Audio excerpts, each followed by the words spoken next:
En 2015, à Bruxelles, seuls 2 dossiers ont été ouverts au parquet pour des affaires de traite des êtres humains liées à la mendicité. La poursuite judiciaire des victimes est difficile. Pour eux, ils voient leur exploiteur comme leur sauveur. Pour eux, ils ne sont pas victimes, ils ne se sentent pas victimes. Mais ça veut dire aussi qu'ils n'en voient jamais l'argent qu'ils récoltent, parce que tous les 2 heures, ils doivent déposer déjà dans la sacoche de l'exploiteur. Ça peut aller jusqu'à du 2, 3, 400 euros dans des bonnes journées. Et les journées faibles, des déclarations qu'on a eues, il y a quand même 70, 80 euros. Les procédés des réseaux de mendiants ne changent pas. Souvent, ils vont venir avec un enfant, ils vont montrer leur handicap.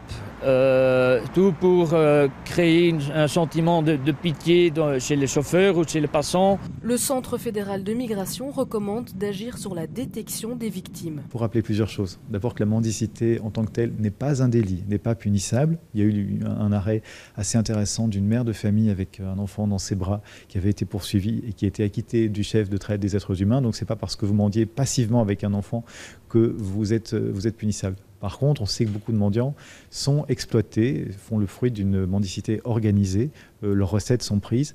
Et donc, on pense qu'il y a encore un travail à faire, même si l'approche est déjà bonne par les services de police. On pense qu'il y a moyen d'améliorer la détection des victimes.